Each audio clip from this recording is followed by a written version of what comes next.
The messenger is here with a message for us. Oh, yeah. The messenger is coming from what I presume to be a very faraway land. Oh my God, I think I see him now. Holy moly! It's the messenger!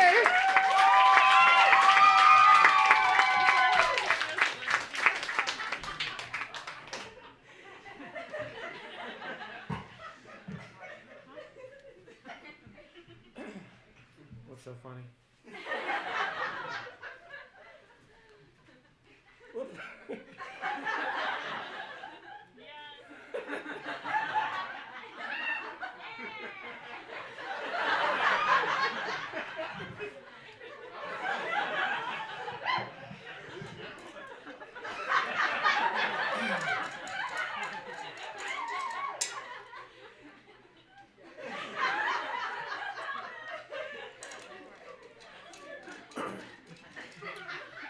It's been a long walk. My name is Messenger.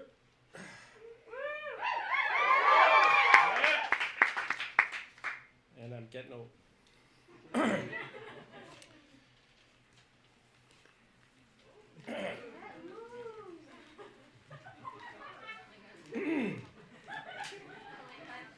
I was told to bring messages related to the theme of the silver screen. Good evening, senders and recipients.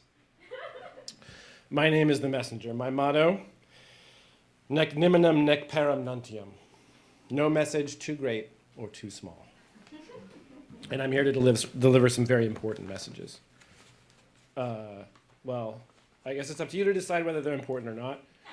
I can't vouch as for their quality. The most important part is that I am delivering them. It's my job.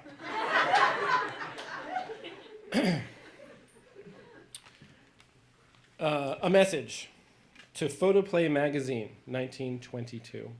Dear editor, I read your article in the current issue of your magazine, Moral House Cleaning in Hollywood, and while I did not agree with you, never thought of writing you one woman's view. Yesterday, I read an item in a Photoplay magazine in which it stated that 2 more stars in the Hollywood firmament have bobbed their hair. Now, these women must be sadly lacking in imagination if they think their beauty or picturesque value is being enhanced by their hair bobbing. In a sense, these women belong to the public, and it is not conventional and is an offense against the traditions of this country and good taste for an American girl to wear her hair like that. The women, and the men too, of the screen are held up to the youth of this country every day, and when they see Constance Talmadge get by with bobbed hair and a divorce, after she has been married scarcely a year, they feel, if she can do it, why cannot I? You see how far-reaching and insidious is the influence. Signed, Anna Fraser, Cincinnati, Ohio.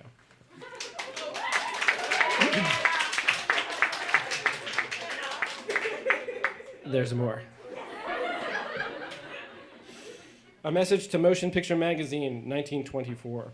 Dear editor, Conway Turrell is no longer one of my idols. Perhaps I would like him better if he had his face lifted. Signed, IMW, co-host New York.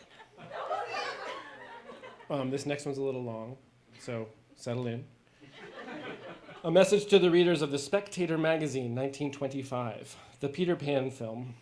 The Spectator has long cried in vain to cinema magnates to hire men of talent, writers, painters, and whatnot, and teach them the technique of scenario writing in the hope that someday we may see a decent percentage of original films which will not, by their lack of refinement, shock thoughtful people as often as they are now shocked.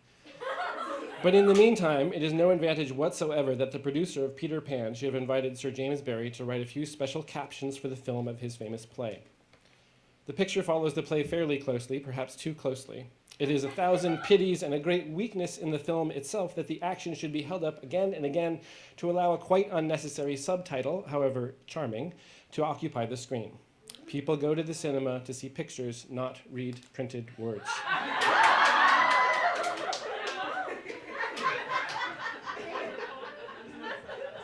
Even the film is very unequal. All that is honest make-believe is good. The dog nursemaid is an enchanting creature, quite frankly a pretend dog. And the opening scenes in which Nana airs nightclothes and bathes the smallest darlings are perfect from every point of view. Mr. Darling's wicked treatment of Nana is nearly all that one could wish and demonstrates convincingly the awfulness of fathers. Nor could anything be better than the fight between the children and the pirates. It has the real nursery fervor, while the pirates, Captain Hook included, are just dressed up and unreal enough to be thoroughly terrible. It is a joy to see them hewn to pieces by valiant chaps of 7 or 8 years old.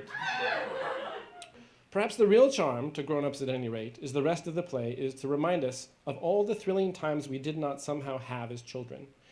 It would have been so nice to have lost boys to look after. Familiar fairies like Tinker Bell would have been lovely. Yet somehow on the screen, all these childhood playmates seem a little too concrete. Even Peter himself, if we know only too well, is Miss Betty Bronson, a girl of 17 with a mechanically roguish smile and conscious dancing class gestures. She is certainly more like an elfish boy than a mature actress ever could be, but not like enough. The mermaids, even Tinkerbell herself, are all sadly real, second-line film stars in superb fancy dress or photographed small by double photography. They say fantasy is good for the cinema. After seeing the frankly magical portions of Peter Pan and the too-solid white horse on which Douglas Fairbanks rode through the air in The Thief of Baghdad, one is inclined to feel that fantasy which can touch the imagination is impossible to film producers, at any rate those from across the Atlantic, and that they had better stick to realism or else, and better exploit make-believe and leave fairies alone. After all, no great harm will be done, for most of the best fairy tales in the world have no fairies in them, and what fairies there are, quite commonly, much like you and me, to look at. They come to parties decorously, nicely dressed in fashionable clothes. It is only by the way they act, the unimaginable naughtiness of them, that they are recognized. One more, you still with me? Those who feel a repugnance for Sir James Barrie's peculiar tone of voice should be warned against going to see this film, lest they be troubled by references to the smiles of newborn babes or urged to clap their hands to save a fairy from death. But they will miss one very exquisite picture when the children come home on a pirate ship. It sweeps through the waves faster and faster. A subtitle reminds you that it is possible to fly by thinking beautiful, lovely thoughts, and the gallant ship, sure enough, is so full of thoughts that it leaves the sea, rises into the air with water dripping from its keel, and flies proudly away. Whether you approve of the means of its levitation or not, this is a very beautiful thing to see. One of those rare flashes of beauty in motion which the cinema alone can give. Let us hope that no one will explain publicly the technical trick by which this miracle is performed. Beauty is to be enjoyed. Hello, beautiful. Signed, Damn you lucky people. signed Iris Berry. Yes. Not done. Sorry. I'm sorry. I just okay. Not much longer. The other ones are shorter, I promise.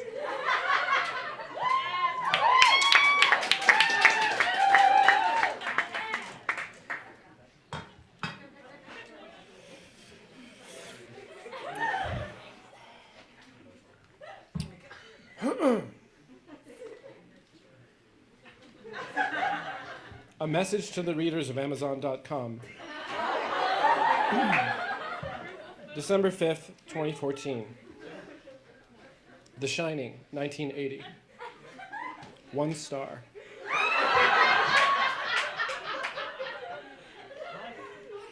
It's hard to believe that a hotel that size in Colorado would close in the winter with all that skiing business.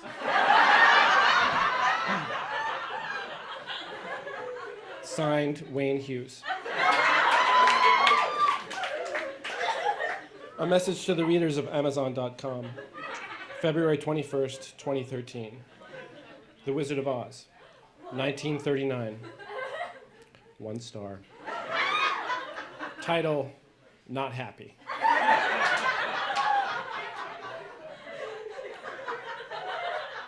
Nowhere on the listing did it state this was only in black and white. I was disappointed that it wasn't in color. Signed, Geraldine G. Richardson. A message to the readers of Amazon.com, August 19th, 2013. Pitch Perfect, 2012. 1 star. Title, Why? Why? Question mark, exclamation point, question mark. WTF is wrong with filmmakers today?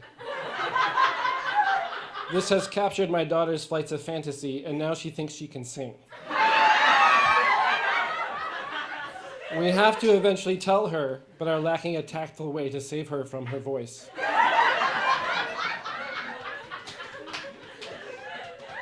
Signed, Carla J. Freeman. We come now to the last of the messages. A message from Wikipedia.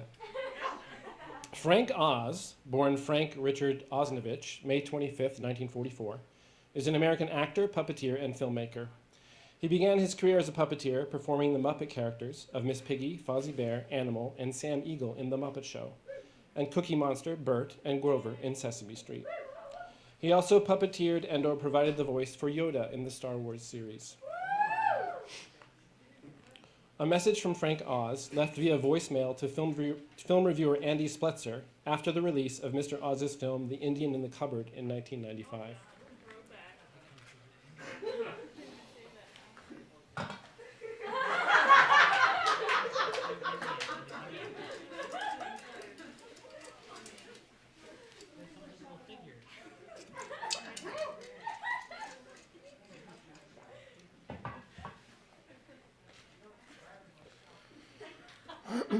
Just remember, I'm only the messenger. Andy Spletzer, or whatever your name is, my name is Frank Oz. I am just reading your review of The Indian in the Cupboard. I've been in the business for a long time, and I don't mind a critique, and I don't mind one that is critical of my work, but you know, you are a fucking horse's ass. You don't have a clue as to what you are talking about. The thing that just gnaws at me is when I see little people working at these little horseshit rag papers suddenly think they're experts on cinema and film and they understand the story. You're a fucking dickhead. And I hope, ellipsis, I'm going to be in Seattle in about 2 weeks. I hope I get a chance to meet you. Nec nimminum nec param nuntium.